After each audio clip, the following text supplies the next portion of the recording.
Individuality, the trademark of any artist, designer, or architect. Each desires a uniqueness to their creation, a quality that separates it from any other.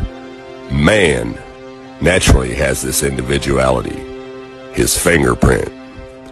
There are 7.7 billion people on the face of the earth, and no two fingerprints are the same. Everything we touch or make contact with is branded with a small expressed image revealing to all who see it who was there.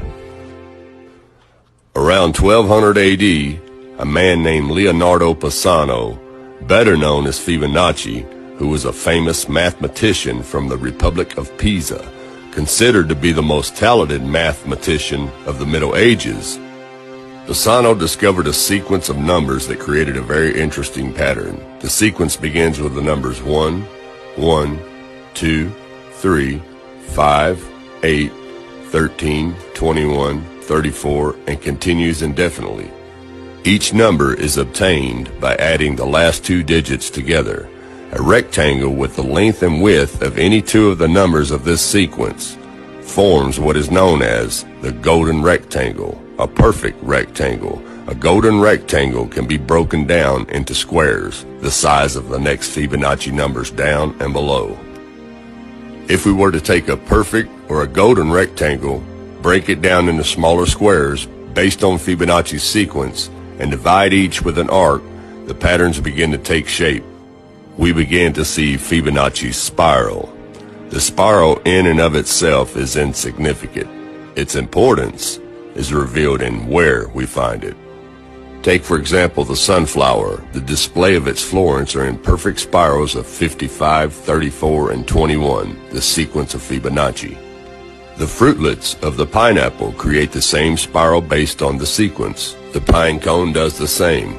As currents move through the ocean and the tide rolls onto the shore, the waves that bring in the tide curve into a spiral that can be mathematically diagrammed onto a plot at the points 1, 1, 2, 3, 5, 8, 13, 21, 34, and 55.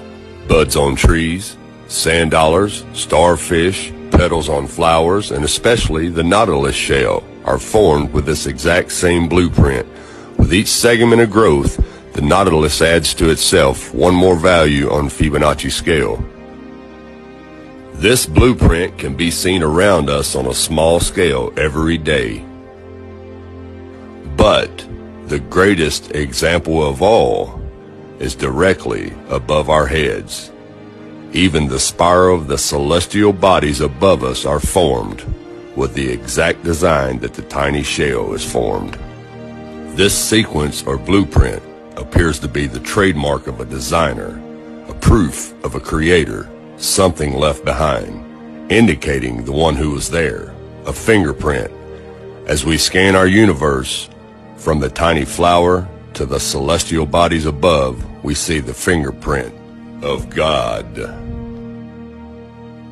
Now this mathematical sequence was discovered in 1100 AD, and it's been hidden from us. They do not teach you this in public school. Now I'm going to switch the camera around and show you how this works really quick.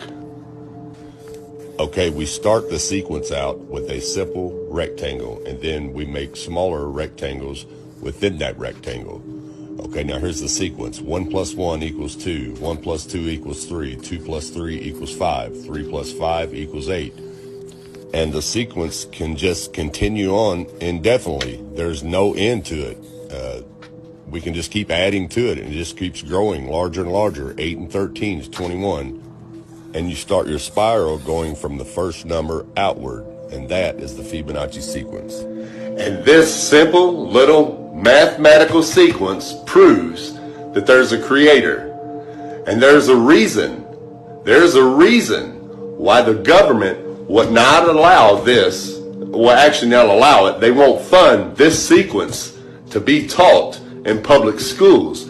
Even though it was discovered almost 1,000 years ago, there's a reason why they will not fund this mathematical sequence to be taught in school. For one, it proves there's only one creator, one fingerprint, who created everything, because everything, every design created lines up with this sequence. And if they taught that in school, it would wake a lot of people up and they'd be like, well, wait a minute.